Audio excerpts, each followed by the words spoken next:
మనచారస్ TV YouTube channel. నేను మీ జంపయ్య కొండగొర్ల. నిన్న మన వీడియో చూసి నిమిషం ఆలస్యం చేయకుండా కామెంట్ చేసిన బాబాయ్ అని కామెంట్ చేసిన జనగం రవి బాబాయ్కి మరియు బ్రదర్ జాడి కిరణ్ గారికి నా యొక్క ప్రత్యేక ధన్యవాదాలు.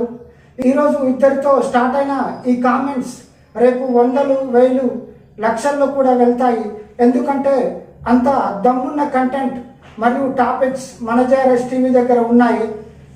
అలాంటి ఒక మంచి టాపిక్ ఈరోజు నేను మీకు తెలియజేస్తాను. ఫుడ్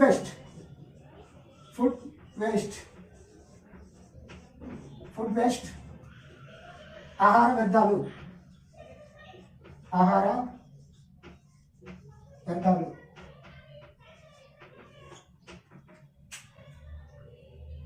ఫుడ్ వేస్ట్ ఆహార వ్యర్థాలు.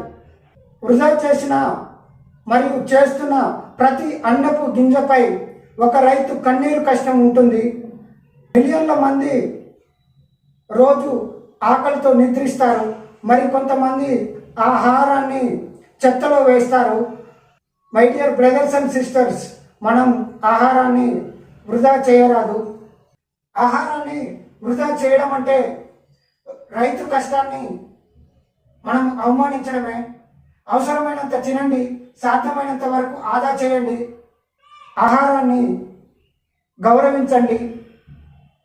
ఆహారం రైతు జీవితం. ఎందుకంటే ఇక్కడ మీకు ఒక విషయాన్ని చెప్పాలి. మహాత్మా గాంధీ గారు చెప్పిన ఒక విషయాన్ని నేను అక్కడ చదివాను. మనం పాటించింది అయితేనే మనం ఇతరులకు చెప్పాలి అని చెప్తారు. సో మీ బ్రదర్ జంపయ్య ఏదైనా పాటించిన తర్వాతనే ఇతరులకు చెప్తాడు.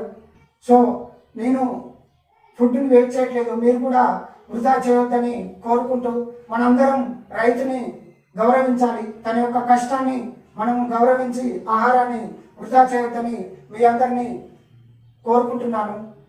ఈ వీడియో కనుక మీకు నచ్చినట్టయితే లైక్ చేయండి, షేర్ చేయండి, సబ్స్క్రైబ్ చేయడం మాత్రం మర్చిపోకండి. ఇంకొక విషయం ఈరోజు చెప్పాలి. రైతు గురించి చెప్పాను కాబట్టి మనచారస్ టీవీ యొక్క మెయిన్ మోటో వచ్చేసి విలువైన వ్యూవర్స్ మరియు సబ్స్క్రైబర్ వారి యొక్క విలువైన సమయాన్ని వృధా చేయొద్దనేదే మా యొక్క మెయిన్ మోటో. దీని అందరూ గుర్తించి ప్రతిరోజు మీరందరూ వ్యూవర్స్ కానీ సబ్స్క్రైబర్స్ కానీ ఈరోజు ఒక మంచి వీడియో చూసాము అనే అనుభూతిని మనచారస్ టీవీ ఇక ముందు మీకు అందిస్తుందని మాటిస్తూ మీ అందరి దగ్గర సెలవు తీసుకుంటున్నాను. ధన్యవాదాలు.